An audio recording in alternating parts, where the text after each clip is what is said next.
Students, maths by એમકે ની lecture સિરીઝમાં આપનું હાર્દિક સ્વાગત છે। આજે આપણે સ્વાધ્યાય 1.1 જોઈશું। તો ચલો આપણે ચાલુ કરીએ સ્વાધ્યાય 1.1 નો ક્વેશ્ચન નંબર 1। ક્વેશ્ચન નંબર 1 માં 5 એના પેટા પ્રકાર છે।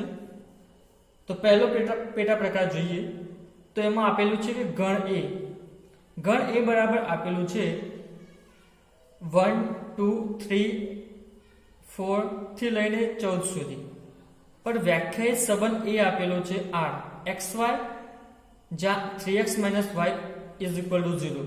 તો આપણે આ ચેક કરવાનું છે અહીં કે એ સ્વવાચક સંબંધ છે, સંમિત છે કે પારંપરિક સંબંધ છે કે નથી, એ આપણે ચેક કરવાનું છે। તો જે આપણને આપેલું છે પહેલા લખી દઈએ। તો આપણને અહીંયા આપેલું છે ગણ A। એ શું આપેલું છે 1 2 3 થી લઈને 14 સુધી આપેલું છે। બીજું આપણને સંબંધ r શું આપેલો છે, r આપેલો છે xy જ્યાં 3x - y = 0। તો આપણે પહેલા જોવું પડશે કે સંબંધ r માં કઈ પેર આવે છે। તો અહીંયાથી ડાયરેક્ટલી જોતા આપણને એટલી બધી કઈ ખબર પડતી નથી કે આમાં શું આવશે। તો આને આપણે તોડી નાખીએ। આને હું હવે આવી રીતે લખી શકું 0 છે તો આને y = 3x લખી શકું?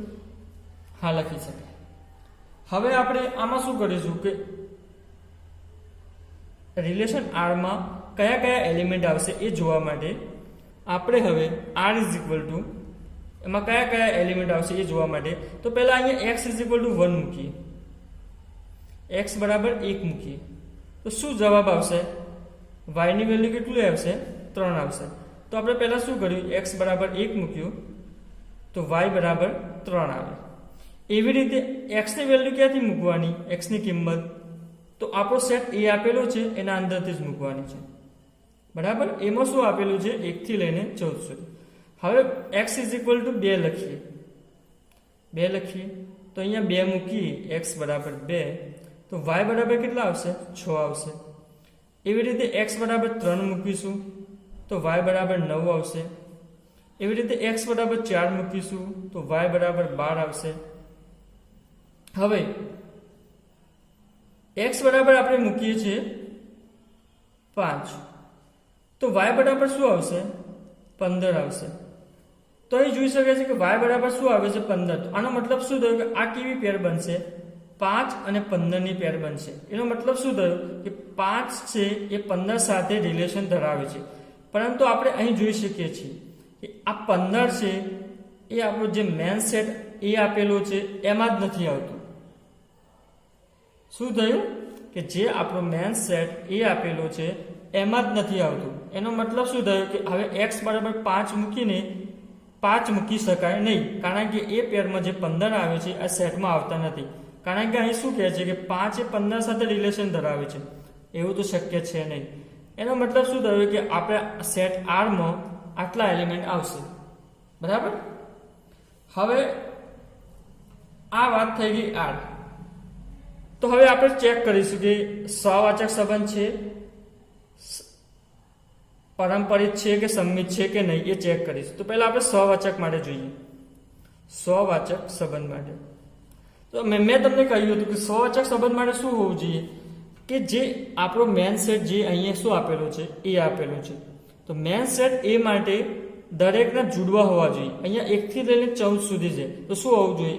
આપણે પેર કઈ હોવી જોઈએ રિલેશન r માં? 1 1 2 2 3 3 4 4 એવી રીતે 14 સુધી હોવું જોઈએ, પેર હોવી જોઈએ। પરંતુ અહીંયા આપણે રિલેશન r માં જોઈ શકાય છે કે એવી આપણને કોઈ પેર જોવા નથી મળતી। એનો મતલબ શું થયો કે રિલેશન r એ સ્વવાચક સંબંધ નથી। કોઈ કારણ પૂછે તો કારણ કે આમાં 1 1 2 2 એવી રીતે લઈને 14 સુધી બિલોંગ કરતી નથી, રિલેશન r માં આવતી નથી। તો આપણે સ્વવાચક સંબંધ બોલી શકીએ નહીં, કારણ કે સ્વવાચક સંબંધમાં જુડવા લોકો આવવા જોઈએ। હવે એના પછીની વાત આવે છે સંમિત સંબંધ માટે। તો સંમિત સંબંધ માટે આપણે જોઈ શકીએ છીએ કે સંમિત સંબંધ માટે શું હોવું જોઈએ? જો x y belongs to y હોય, સોરી આર હોય, તો આપણને y x belongs to R મળે તો આપણે કહી શકીએ કે આ સંબંધ શું છે, સમમિત સંબંધ છે. બરાબર. તો આપણે હવે જોઈએ, અમે વ્યાખ્યા લખીએ એની. હવે અહીંયા જોઈએ, પહેલી પેર લઈએ રિલેશન આરમાં. આરમાં શું આપેલું છે, 1 3 એટલે 1 અને 3. તો અહીંયા લઈ લઈએ 1 અને 3 આપણા રિલેશનમાં છે. તો સમમિત સંબંધ થવા માટે શું હોવું જોઈએ, આપણા રિલેશનમાં એનું ઊંધું, એનું ઉલટું, એનું પ્રતિબિંબ શું મળે, 3 અને 1 એ આના અંદર હોવું જોઈએ. પરંતુ અહીં 3 અને 1 આપણા રિલેશનમાં નથી. એનો મતલબ શું થયો કે આ રિલેશન આપણે જે ડિફાઇન કર્યો છે આર, આપણે જે આર ડિફાઇન કર્યો છે રિલેશન, એ સમમિત સંબંધ નથી.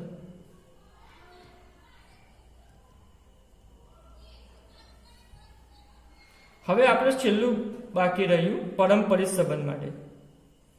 પારંપરિક સંબંધ માટે તો પારંપરિક સંબંધ માટે આપણને વ્યાખ્યા ખબર છે. શું હોવું જોઈએ, પહેલા તો x y belongs to R હોવું જોઈએ, અને બીજું શું હોવું જોઈએ, વાય એક્સ. અહીંયા આપણે લખી દઈએ, નીચે જ લખીએ.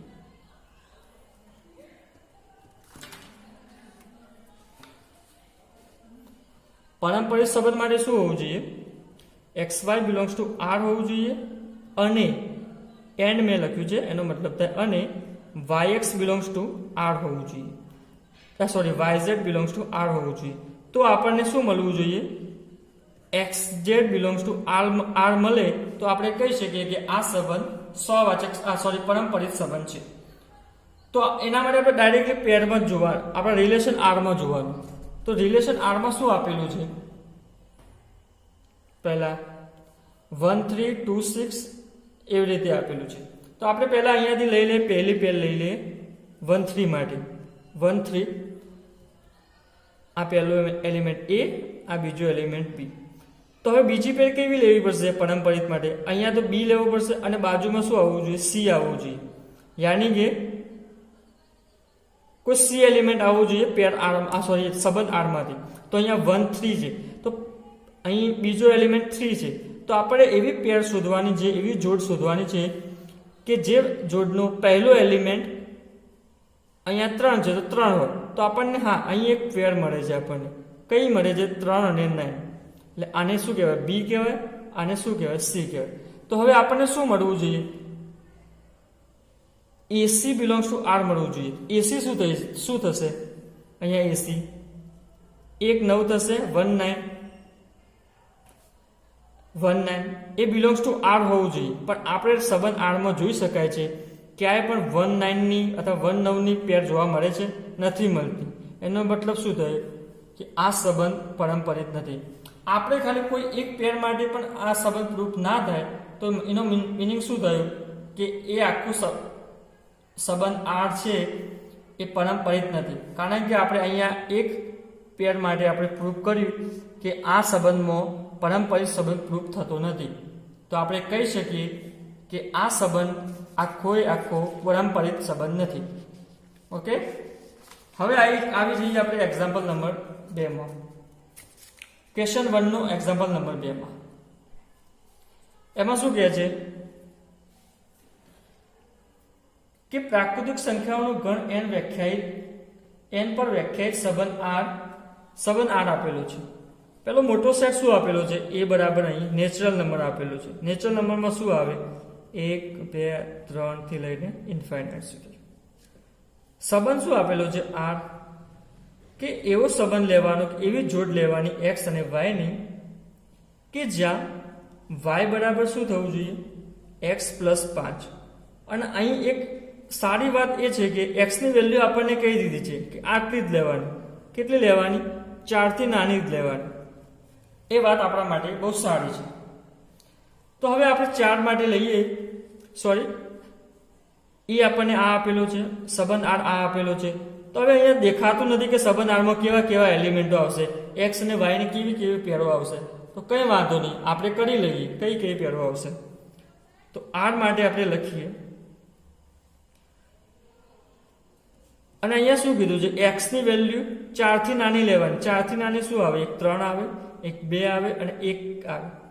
નેગેટિવ અને 0 તો આવશે નહીં, કારણ કે આપણો જે સેટ છે એ કેવો આપેલો છે? Natural number. આમાંથી જ વેલ્યુ લેવાની x ની. તો આપણે લખીએ y x + 5 છે, તો x બરાબર 1 લેશું તો y બરાબર શું આવશે? 6 આવશે. પછી લેશું આપણે x બરાબર 2 લેશું તો y બરાબર શું આવશે? 7 આવશે. પછી લઈએ x બરાબર 3 લઈએ તો y બરાબર શું આવશે? 8 આવશે. બરાબર. તો આપણે આ પેરો બની. તો r માં શું આવ્યું? લખી દઈએ આપણે 1 6 2 7 અને 3 8. હવે આપણા માટે આસાન થઈ ગયું જોવું કે આ સંબંધ સવાચક, સંમિત કે પારંપરિક થશે કે નહીં એ જોવું આપણા માટે આસાન છે. જોઈ શકાય છે આગળના દાખલામાં કર્યું એ પ્રમાણે. સવાચક માટે શું હોવું જોઈએ? જોડવા હોવા જોઈએ. જોડવા હોવા જોઈએ મતલબ 1 1 2 2 3 3 છેક ઇન્ફિનિટી સુધી હોવું જોઈએ. બટ અહીંયા તો 3 પેર છે, એમાં બી જોડવા નથી. એનો મતલબ શું થયો? સવાચક સંબંધ નથી. હવે સંમિત સંબંધ માટે શું હોવું જોઈએ? એ બી હોય તો બી એ હોવું જોઈએ. તો આપણે અહીંયા જોઈ શકાય છે કે 1 6 બિલોંગ્સ ટુ R છે, પણ 6 1 બિલોંગ્સ ટુ R છે ક્લિયરલી નથી. તો એનો મતલબ શું થયો? સંમિત સંબંધ પણ નથી. સોરી, આ જોઈ લેજો. 1 6 બિલોંગ્સ ટુ R છે તો આપણે શું હોવું જોઈએ? 6 1 બિલોંગ્સ ટુ R હોવું જોઈએ. ત્યારે જ આપણે સંમિત સંબંધ કહીએ. તો અહીંયાથી આપણે લઈ લીધું 1 6 બિલોંગ્સ ટુ R લઈ લીધું. પરંતુ આપણે જોઈ શકીએ છીએ કે આમાં સંબંધ R માં 6 1 બિલોંગ્સ ટુ R છે નહીં, એટલે કે એમાં આવતું નથી. તો આપણે શું કહી શકીએ કે આ સંબંધ સંમિત સંબંધ નથી. સંબંધ નથી. હવે એક છેલ્લો રહ્યો આપણે પારંપરિક સંબંધ માટે. પારંપરિક સંબંધ માટે શું હોવું જોઈએ? એક પેર લેવાની અહીંયાથી. આપણે અહીંયાથી લીધી 1 6 અને બીજી પેર કયું લેવું પડશે? અહીંયા 6 લેવું પડશે અને અહીંયા કંઈક બીજો એલિમેન્ટ આવવો જોઈએ જે આપણે શોધવો પડશે. પણ આપણે સંબંધ આરમાં જોઈ શકીએ છીએ કે પહેલો એલિમેન્ટ 6 હોય એવી કોઈ પણ પેર નથી. તો મેં તમને આગળ કહ્યું હતું આપણને જો બીજી પેર ના મળે તો એ પેર માટે આપણે કહી શકીએ, એટલે કે અહીંયા 1 6 પેર માટે જોડ માટે આપણે કહી શકીએ કે આ પેર, આ જોડ 1 6 એ પારંપરિકને ફૂલફિલ કરે છે, પારંપરિક સંબંધ વ્યાખ્યાયિત કરે છે. ઓકે. હવે આપણે બીજી પેર માટે જોઈએ, કારણ કે પારંપરિક સંબંધ માટે આપણે બધી જ પેરો માટે જોવું પડશે. દરેક સંબંધ માટે બધી જ પેરો માટે જોવું પડશે. જો એ થતી હોય તો, જ્યાં સુધી ના થાય ત્યાં સુધી બધું જ જોવું પડશે. હવે 2 7 માટે જોઈએ. 2 અને 7 બિલોંગ્સ ટુ R. તો હવે આપણે બીજી પેર કઈ લાવવી પડશે? અહીંયા C હોય એવી લાવવી પડશે. પરંતુ આપણે જોઈ શકીએ છીએ અહીંયા કે પહેલો એલિમેન્ટ 7 હોય એવી કોઈ પણ પેર નથી. એનો મતલબ શું થયો? આ પણ પેર પારંપરિક સંબંધને ફૂલફિલ કરે છે. એવી રીતે આપણે લાસ્ટ વાળી જે 3 8 વાળી છે એ જોડ છે એને લખીએ. તો આપણને બીજી પેર કઈ મળવી જોઈએ? એક 8 વાળી અને બાજુમાં કંઈક C વાળી. પણ આપણે જોઈ શકીએ છીએ સંબંધ R માં પહેલો એલિમેન્ટ 8 હોય એવી બીજી એક પણ પેર મળતી નથી. એનો મતલબ શું થયું કે 3 8 વાળી જે લાસ્ટ આપણે પેર હતી એ પણ પારંપરિક સંબંધ વ્યાખ્યાયિત કરે છે. ઓકે. તો અહીંયા આપણે જોઈ શકાય કે સંબંધ R માં જેટલા પણ એલિમેન્ટ છે 1 2 અને 3 જે જોડ છે એ ત્રણેય પારંપરિક સંબંધ ફૂલફિલ કરે છે. એનો મતલબ શું થયું કે આપણે કહી શકીએ કે રિલેશન R એ પારંપરિક સંબંધ છે. ઓકે. જે આપણે જૂની રીતે વિચારતા હતા એ જ રીતે વિચારવાનું છે. હવે આપણે આવી જઈએ ત્રીજા ઉપર કે ત્રીજું શું કહે છે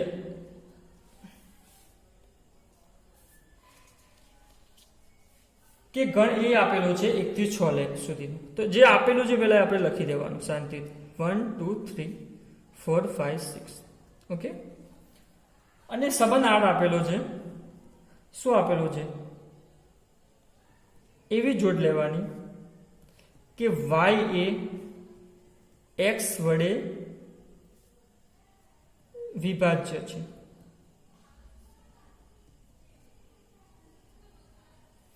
અહીંયા શું આપેલું? y એ x વડે વિભાજ્ય છે. એનો મતલબ કે બીજા નંબરનું જે છે y એ x વડે વિભાજ્ય છે. આપણે આવું લખી શકીએ, y એ x વડે વિભાજ્ય છે. અથવા તો એનું ઊંધું પણ લખી શકીએ આપણે લખવું હોય તો. x એ y નો અવયવ છે, એવું બી લખી શકીએ, કારણ કે અવયવ હશે ત્યારે તે ભાગી શકશે. તો આપણે જૂની રીતે આ રીતે યાદ રાખીએ. ઓકે, તો આપણે શું સાબિત કરવાનું છે કે આ સંબંધ સંમિત, સહવાચક કે પારંપરિક છે કે નહીં ચેક કરવાનું છે. તો અહીં આપણે જોઈ શકીએ છીએ કે આ દાખલાને આપણે બે રીતે ગણી શકીએ. હું તમને પહેલી રીત આપીશ જે આપણે જૂની હતી, જે આપણે પહેલા આગળ કરતા હતા, અને બીજી એક જે જૂની રીતથી કરવા જશું તો આપણે થોડો દાખલો લોંગ થઈ જશે. તો આપણે પહેલા જૂની રીત જોઈ લઈએ શું છે એમાં. તો જૂની રીતમાં આપણે શું કરતા હતા? a ક્રોસ a કરતા હતા. તો એમાં શું આવશે? અહીંયા આપણે જોઈ શકાય છે 1 1 1 2 1 3 1 4 1 5 1 6. બીજું આવશે 2 1 2 2. તો આપણે જોઈ શકાય છે કે a ક્રોસ એમાં કેટલા એલિમેન્ટો આવશે? આટલી જ જોડો આવશે, 1 1 થી લઈને આટલા સુધી. તો એમાંથી આપણે રિલેશન r શું લેવાનું છે? આપણે જાણીએ છીએ કે રિલેશન r શું છે? a ક્રોસ એનો સબસેટ છે, બરાબર. તો આપણે શું લેવાનું છે r માં? કે x એ y ને વિભાજ્ય છે, એટલે કે પહેલું જે એલિમેન્ટ છે, જે ઘટક છે, એ બીજા ગણને ભાગે છે. એટલે કે પહેલા એલિમેન્ટ વડે બીજા એલિમેન્ટને ભાગી શકાય એવી જ આપણે જોડો લેવાની છે. અહીંયા જોઈ શકીએ છીએ 1 વડે 1 ને ભાગી શકાય, 1 વડે 2 ને ભાગી શકાય, 1 વડે 3 ને ભાગી શકાય, એવી રીતે બધાને ભાગી શકાય 6 સુધી. તો એ જોડો આવશે 1 વડે 2, 1 વડે 3, 1 વડે 4, 1 વડે 5 અને 1 વડે 6, બરાબર. હવે બીજી કઈ જોડ આવશે? પહેલા વડે બીજાને ભાગી શકાય, તો એવી આપણે જોઈ શકીએ છીએ, તમે જોઈ લેજો. 2 વડે 2 ને ભાગી શકાય, પછી 2 વડે 4 ને ભાગી શકાય, 3 ને ભાગી ના શકાય એટલે આ ના લઈ શકાય, 5 ને ના ભાગી શકાય, 6 ને ભાગી શકાય. એવી રીતે 3 વડે 1 ને ભાગી ના શકાય, ડાયરેક્ટ 3 વડે 3 ને ભાગી શકાશે અને 3 વડે 6 ને ભાગી શકાશે. એવી રીતે 4 વડે આવશે, 4 વડે 4 ને જ ભાગી શકાશે, 5 વડે 5 ને ભાગી શકાશે. અને એક છઠ્ઠી લખવાની મારાથી રહી ગઈ છે, 6 1 6 2. એવી રીતે તમે લખી શકો છો 6 6 સુધી. તો અહીંયા પણ શું આવશે? 6 6 આવશે. તો હવે આપણા સંબંધ r માં આટલું વધ્યું છે, બરાબર. હવે આપણે અહીંયા જ જોવાનું છે, બીજે ક્યાંય જોવાનું નથી. અને 3 સંબંધો આપણે જોવાના છે. તો પહેલો સંબંધ છે સહવાચક. સહવાચક સંબંધ માટે શું હોવું જોઈએ? જે a માં આપેલું છે એના જુડવા મળવા જોઈએ. એટલે કે 1 1 2 2 3 3 4 4 5 5 6 6. તો અહીંયા જોઈ શકાય 1 1 2 2 3 3 4 4 5 5 6 6 છે. તો સહવાચક સંબંધ છે. એવી રીતે હવે આવશે સંમિત માટે. સંમિત માટે શું હોવું જોઈએ? a બી હોય તો b હોવું જોઈએ. તો જો અહીંયા છે a બી હોય તો b હોવું જોઈએ. એવું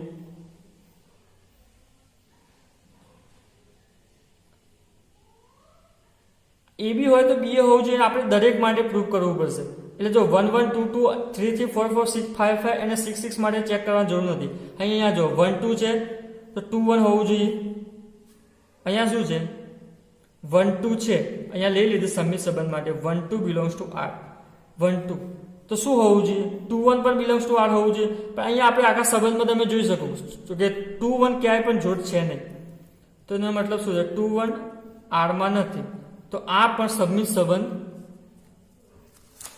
1 2 r માં છે. અહીંયા જો 1 2 r માં છે તો 2 1 પણ r માં જોઈએ, પણ અહીંયા નથી. તો એનો મતલબ શું થયું? કે સંમિત સંબંધ નથી. એક જોડ પણ આપણે શોધી શકીએ કે સંમિત સંબંધ નથી.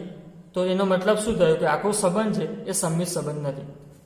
હવે આપણે પારંપરિક સંબંધ માટે જોઈએ. તો પારંપરિક સંબંધ માટે શું હોવું જોઈએ? અહીંયા આપણે લઈ લઈએ આપણો સંબંધ આર. સંબંધ આર આપણો અહીંયા જ છે, બરાબર. પારંપરિક સંબંધ માટે શું જોઈએ? 1 2 હોય, યાની કે આપણે ડેફિનેશન લખીએ, XY હોય અને YZ હોય તો શું મળવું જોઈએ? XZ મળવું જોઈએ. તો તમે અહીંયા ચેક કરશો તો દરેક માટે આ વસ્તુ મળશે. એ તમારે જાતે ચેક કરવાનું રહેશે. ચેક કરી લેજો. હવે આવે છે બીજી રીત. બીજી રીતમાં હું થોડી શોર્ટ રીત છે, એમાં હું બતાવું. તો બીજી રીતમાં શું કહે છે? અહીંયા સંબંધ આપણે જે આપેલો છે એ લખી દઈએ. XY y એ x વડે વિભાજ્ય છે, બરાબર.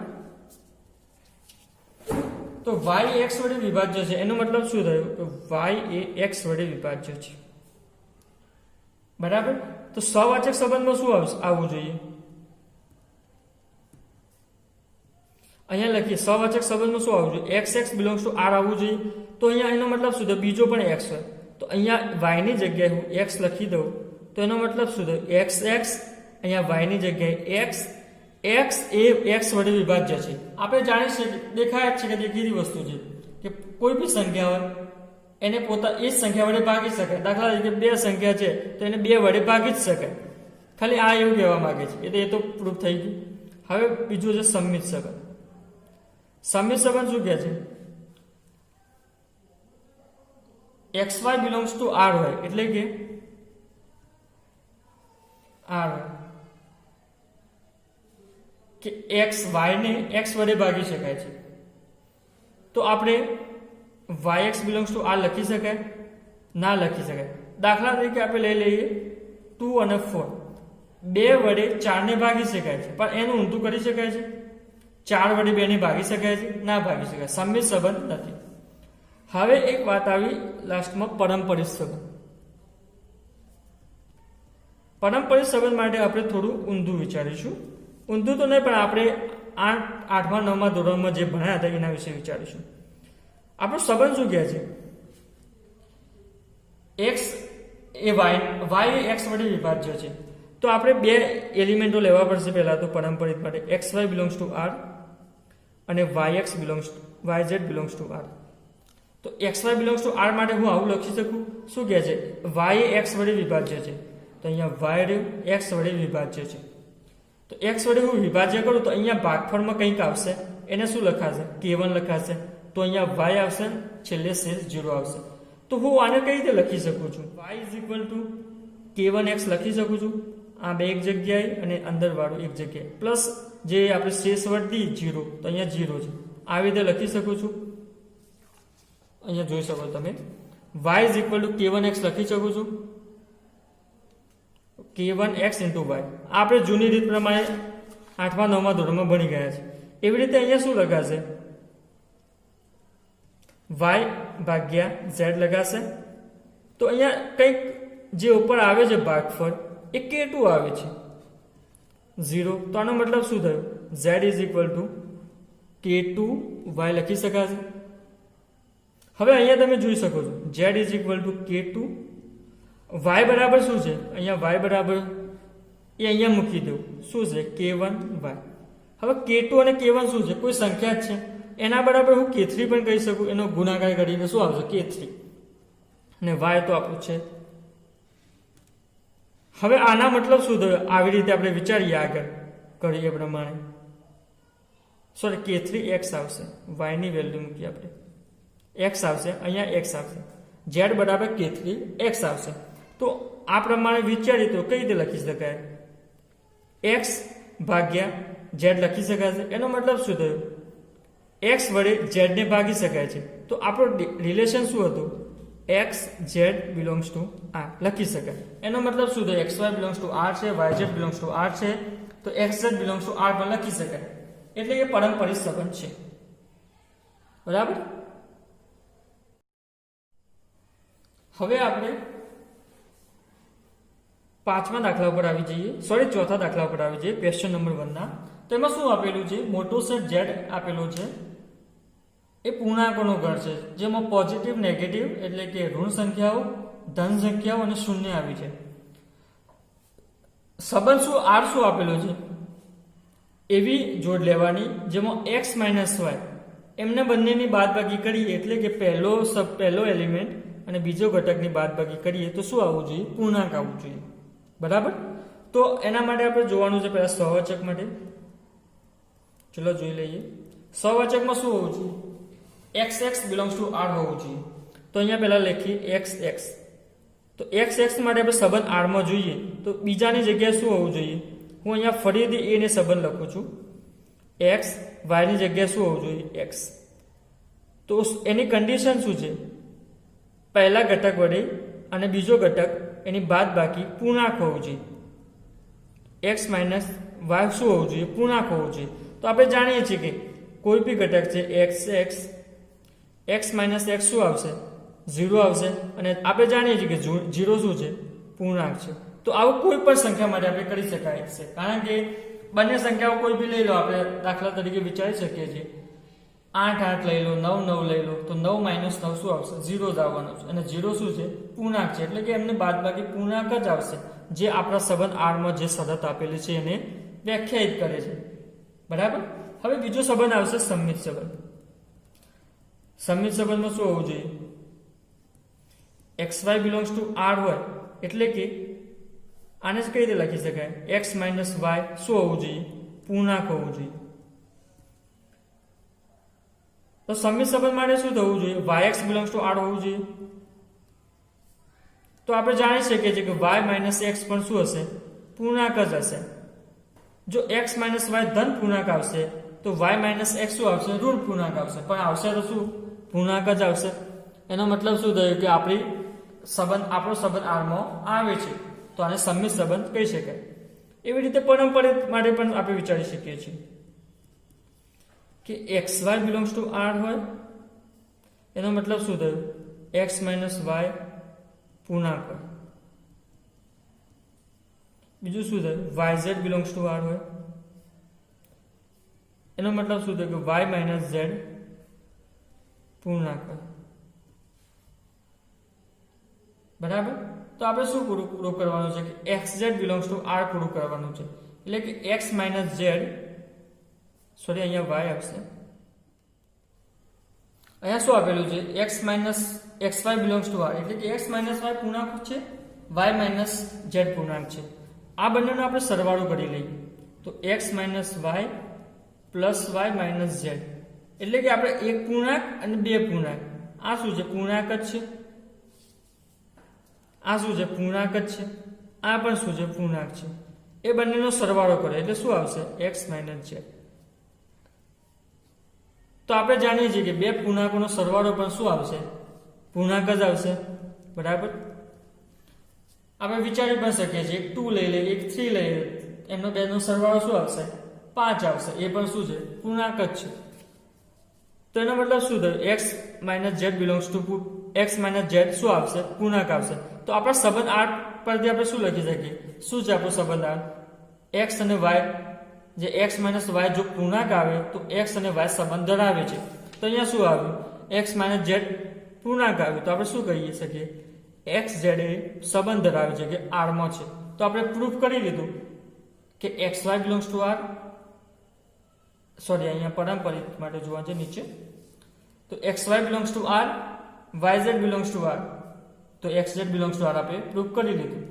તો આપણો પરંપરિત સંબંધ સાબિત થઈ ગયો.